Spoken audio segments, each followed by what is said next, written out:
Okay, so let's talk final walkthrough. I am sitting outside of a final walkthrough. This one's actually for a buyer client, but it definitely provoked me to think about all the things that I hope the seller did for my buyer and what is important to make a transaction go well on closing day and for the final walkthrough. So on final walkthrough day for a seller, you should already be moved out of your home. I always recommend to my sellers to be out of the property, ideally 24 hours before closing, because based on everybody's schedule, like for instance, if this was a 9 o'clock closing or there was work involved, or, there are certain instances where a buyer really can't come immediately before closing. In this case, we're going straight from the walkthrough to closing, which is, again, the most ideal situation for everybody. However, it isn't always reasonable. And so in the case where it's not reasonable and it can't be done, the buyer will do it the night before, which is why it's easier for you as a seller to be out of your home so that we don't have the extra stress or adjusted closing times or anything like that to be able to fit the walkthrough in. It also leaves room for error. I have showed up to a closing with a buyer before where the seller was literally still moving out, like most of their stuff was still in the house. Well, you know what? That's a problem because there's a lot that can happen.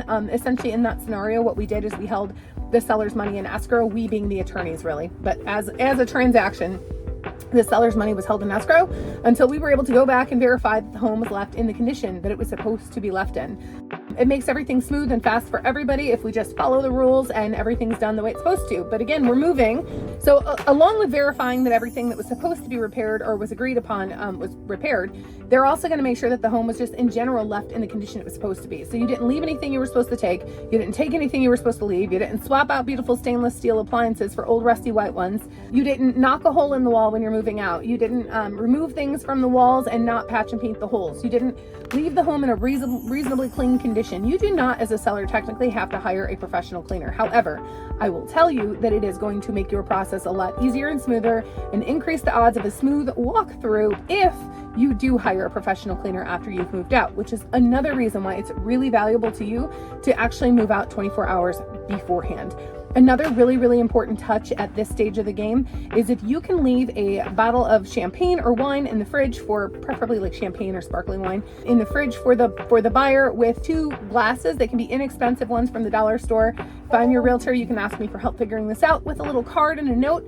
This is another thing. One, it's just a really sweet touch. It feels good. It's a special handoff of something you love to somebody else. It makes the buyer's day a little bit more special, and it definitely warms their hearts, but also it oftentimes helps soften the blow if anything does go wrong during walkthrough. Now, it doesn't mean that we're not responsible for anything we're responsible for, but certainly the feel goods definitely make it go smoother.